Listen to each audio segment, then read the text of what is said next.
tem um informativo que você recebeu, você pode preenchê-lo se assim desejar. Uma mensagem bem breve, o texto já foi ilustrado através desta passagem, quando o Senhor Jesus ficou para trás, depois do retorno de Jerusalém a Nazaré. Ele tinha apenas 12 anos, era uma criança, e de certa forma ele ficou esquecido, perdido, numa festividade oficial que todo o povo judeu observava, a festa da Páscoa. O tema desta noite é crianças semelhantes a Jesus. As crianças permanecerão aqui porque também é para elas esse sermão. Crianças semelhantes a Jesus. Quantas crianças aqui querem ser semelhantes a Jesus? Quantas? Amém? Que maravilha! Então, crianças, o quanto você é semelhante ao Senhor Jesus? E aos pais, o quanto você tem moldado os seus filhos à semelhança do Senhor Jesus? A Bíblia tem poucos relatos a respeito da infância, da adolescência de Jesus. O primeiro relato de Jesus, na verdade, é no seu nascimento. E o seguinte é na sua apresentação no templo, aos 8 dias de vida. Depois é este relato, aos 12 anos, enquanto ele ensinava para doutores.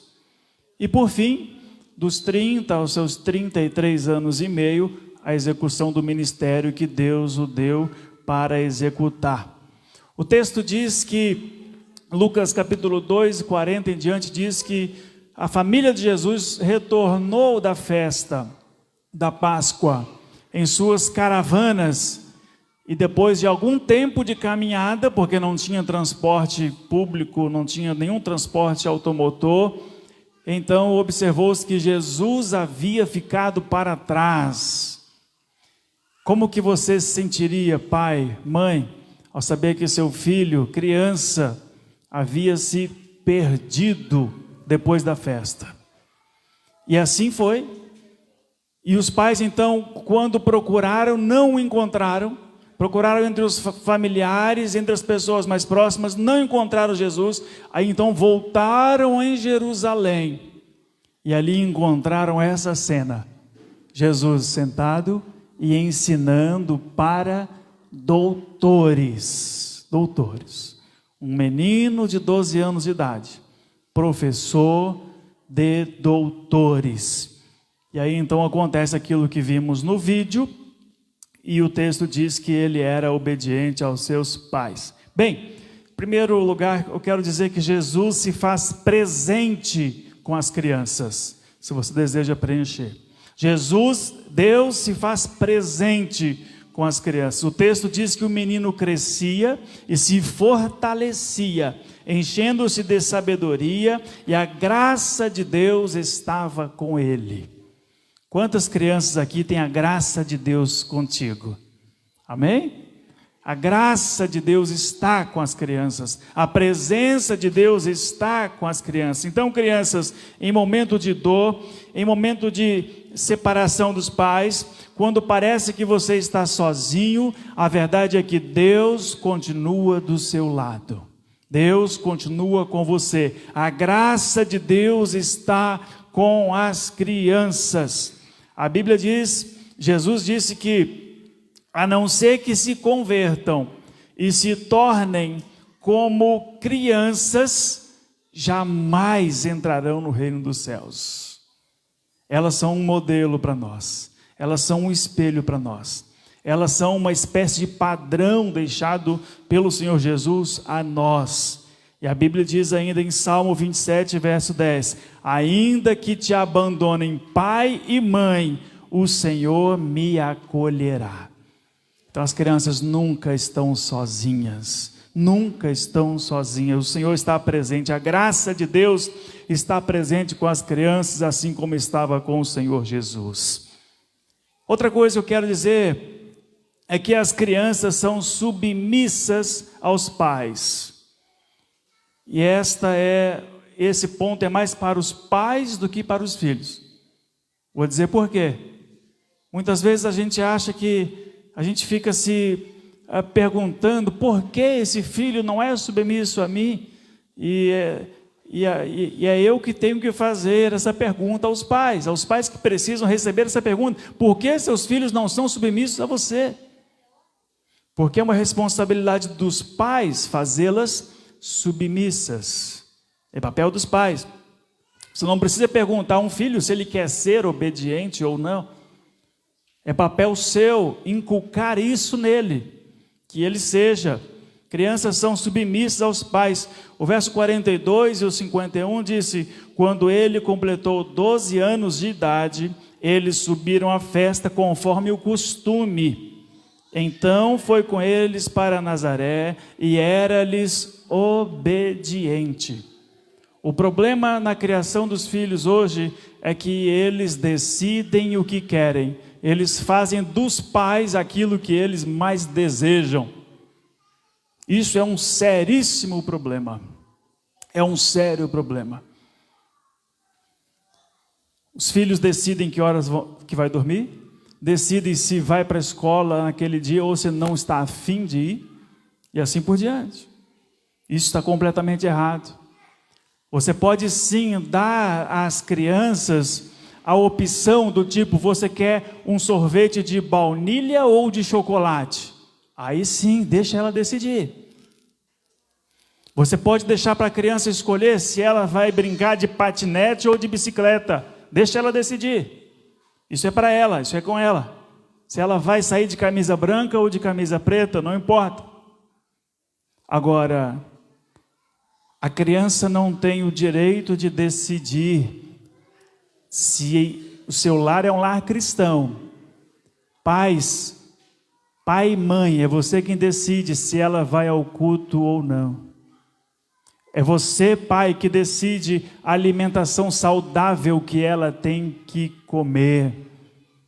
É você que sabe se ela está pronta para ir para a escola ou não, pai e mãe, não é ela que decide. A hora de dormir, pai e mãe, é você que decide. Se vai tomar banho, se tem que fazer tarefa, são os pais que decidem. Muitas crianças não têm disciplina na sua vida, porque os pais a deixam soltas e criam filhos indisciplinados. E se são indisciplinados em casa, imagine como serão depois com uma profissão ou quando constituírem família. E exatamente no tempo em que os pais já não têm mais poder algum sobre eles. Então o tempo de torná-las submissas é agora.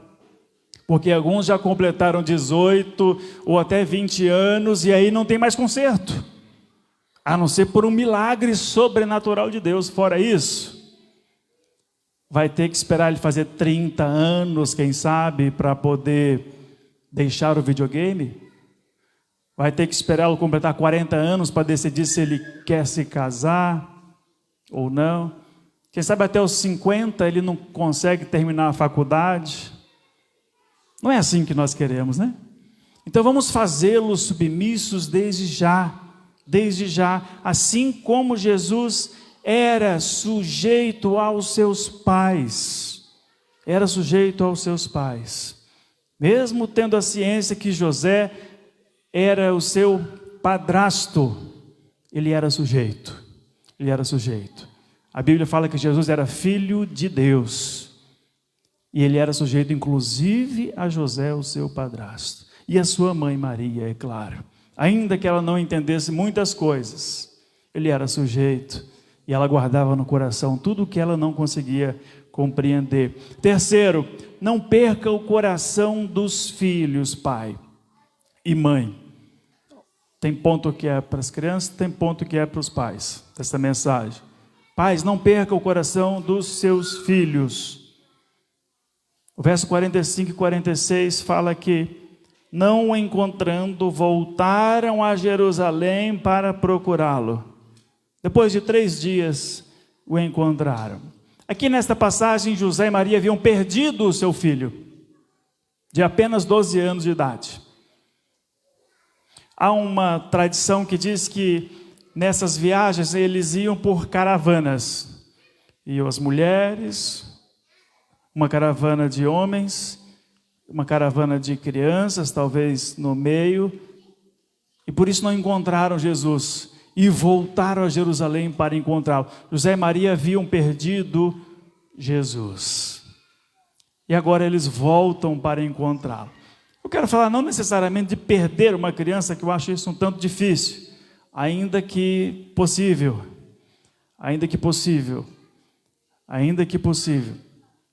especialmente para quem tem mais filhos.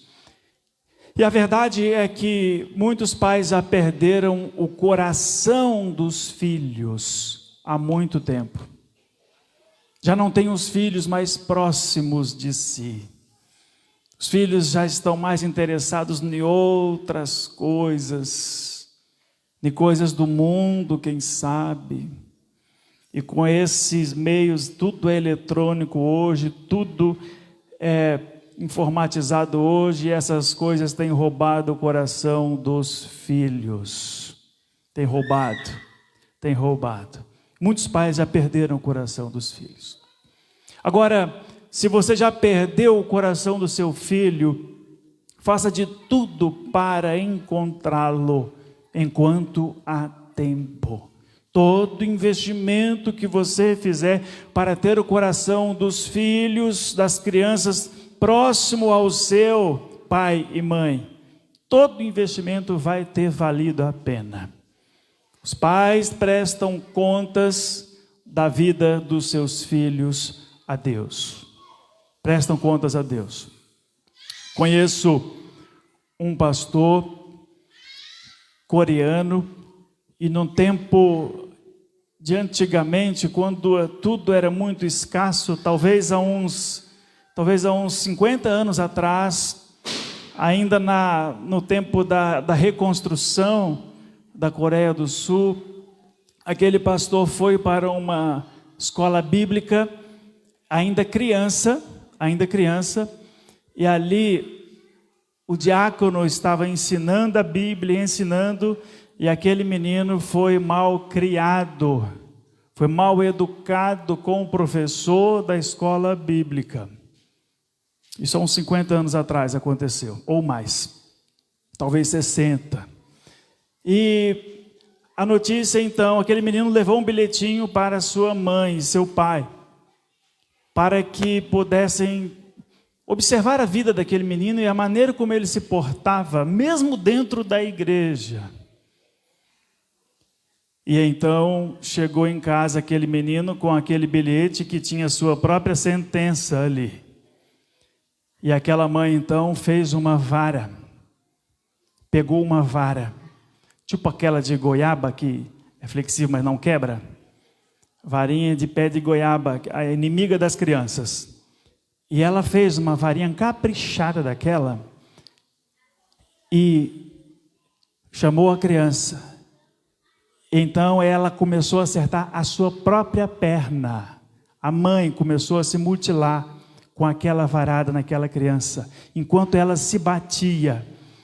E até marcas de sangue que essa varinha deixa, ela dizia: Deus me perdoa porque eu eduquei mal o meu filho, a ponto de desonrar um homem de Deus na escola bíblica. E aquele menino derramava lágrimas, apavorado com o que sua mãe estava fazendo. Dizia: não, mãe, não faça isso. E aquela mãe entendeu e pediu perdão a Deus. E reconheceu que era por culpa dela o que o seu filho estava fazendo.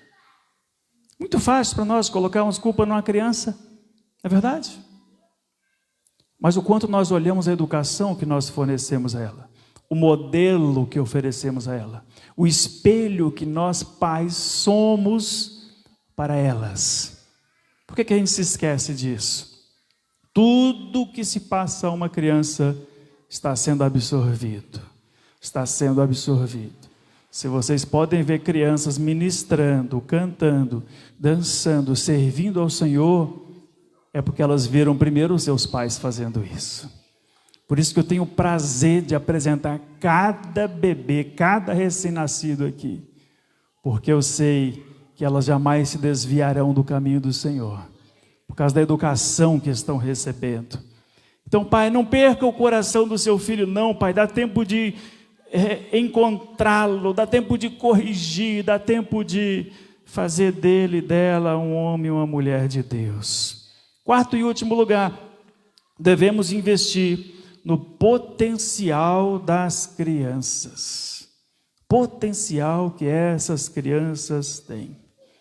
Pai e mãe, não estou nem falando a respeito de condição financeira para pagar um curso que é caro, não estou falando disso. Estou falando de você identificar o potencial que elas têm e investir nelas. Investir nelas. Então, o verso 46 ao 48 diz: no templo, sentado entre os mestres, ouvindo-os e fazendo-lhes perguntas, todos os que ouviam ficavam maravilhados com seu entendimento e com as suas respostas. Quando seus pais ouviram, ficaram perplexos. Essas crianças têm um potencial que nós não podemos dimensionar. Não podemos dimensioná-lo. Elas têm capacidades incríveis que nós não imaginamos. Pai, mãe, não invista no seu filho só naquela matéria que ele foi fraco, para ele não rodar, para ele não repetir o ano. Invista em coisas que ele também se destaca. Coisas que ele se destaca. Aqui, o Senhor Jesus está ensinando para professores. Ele é o mestre dos mestres desde criança. Está ensinando para mestres, para doutores da lei. E ali, todos ficaram maravilhados e faziam perguntas a ele, e ele as respondia. Olha o potencial que tinha o menino Jesus de 12 anos. Eu creio que ele era o próprio Deus. No entanto, ele também era homem.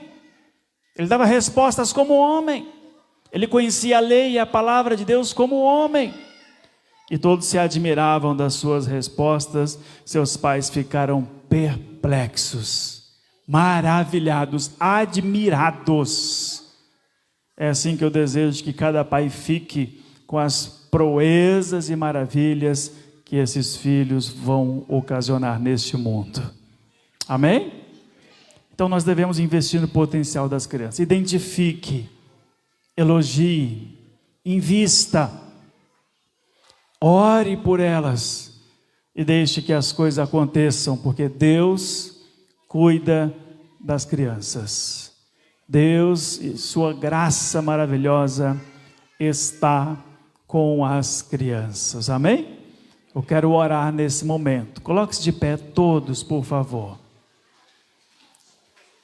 Cada criança que está aqui vai ficar lá pertinho do papai e da mamãe para essa oração. Depois da oração vocês voltam. Fica lá. Ou então da tia que te trouxe, da avó, de quem quer que você veio junto. Fica lá pertinho. Isso, abraçadinho. Muito bem.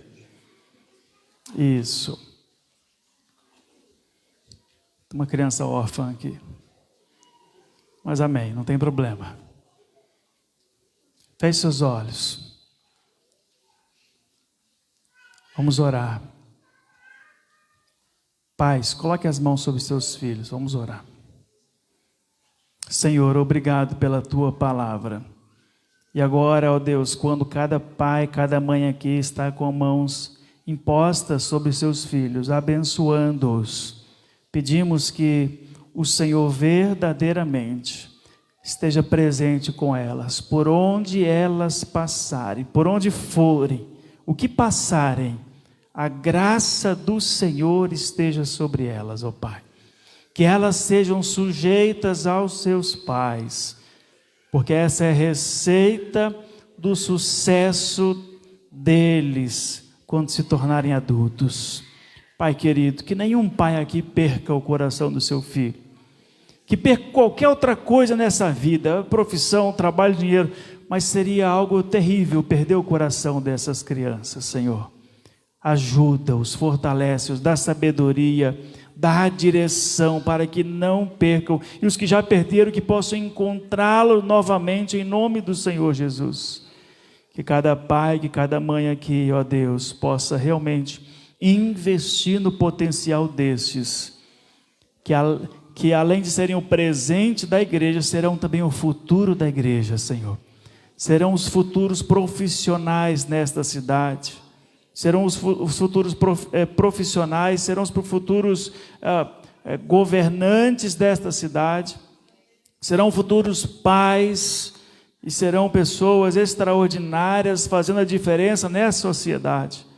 Faz com que cada pai, cada mãe observe o potencial de cada um deles, que possam ser professores de professores, mestres de doutores.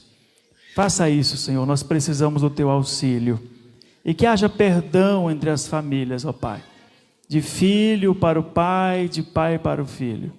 Que haja perdão, que haja reconciliação, que haja sujeição, assim como foi o nosso Senhor Jesus. É o que nós te pedimos em nome de Jesus. Amém.